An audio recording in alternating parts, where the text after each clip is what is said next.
Yo, what is good, everybody? Welcome back to another Minimal Mondays. My name is Paul, and today we've got a very special pair of sneakers to review. These are the latest release from Fear of God Athletics, known as the Fear of God Athletics Trainer. Now, just before we jump into each and every detail of the sneaker, I did want to encourage you to go ahead and like today's video and subscribe to our channel with notifications on. This is going to be the best way to let us know to keep these style of content coming, where we bring in the latest and greatest sneakers, review them, and style them, featuring various garments from our website. We won't be doing that today, but don't be dismayed because next week's video we will be styling these sneakers. But for the purposes of today's video, we're going to be looking at the sneakers in details, and we will see them on the toe with a few pairs of our bottoms, all of which will be linked in the description below for your viewing pleasure. But now with all of that out of the way, let's go ahead and jump right into this review,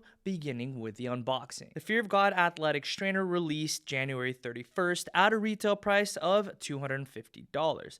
They are presented in a tan Fear of God Athletics box featuring Fog Athletics branding throughout and a size tag out front. The shoes do come nicely encased in 2 layers of tissue paper, and here we have the sneakers. Now, when it came to initial first impressions, I have to say, you guys, I was so thoroughly impressed as the sneaker is highly detail oriented. They feature very subtle and distinct design features and are comprised of super premium materials. But getting into the details of the upper, the base of the sneaker is a mixture of alternating textures of suede and leather that are truly impressive as it relates to quality. The heel or the rear section of the upper is made from a super buttery soft and hairy suede.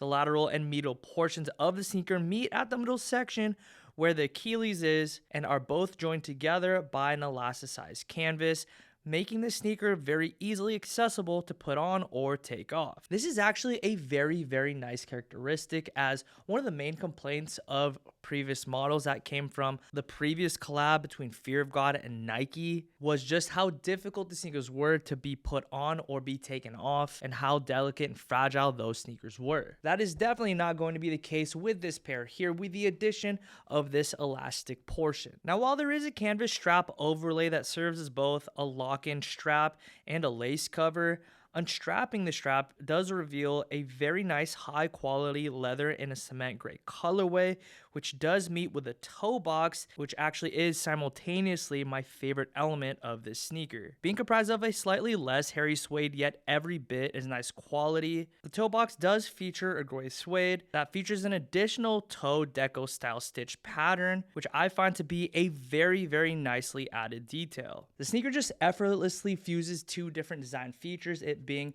very modern and futuristic in nature, while at the very same time being very minimalist. The midsole and the outsole meet at the upper and are joined together by a braided heel counter that is made from a super dense rubber. And while the midsole and outsole do feel to be comprised of a nice durable and dense rubber as well, encased in this rubber is light strike technology, which allows the sneaker to be extremely responsive and feature a nice amount of energy return. Now, as it relates to traction pattern, the outsole does feature a traction pattern that's based on a radial direction, something that we did see on some former models from Fear of God Athletics, such as Fear of God Athletics Model 2. I do find that the sneaker does have a nice amount of traction, while at the same time being extremely comfortable. And while I could see myself wearing the sneaker for a full day of walking around, this by no means is a basketball sneaker, nor was that the intention, unlike that of that aforementioned Model 2. Now, as it pertains to sizing, I do recommend taking your true size in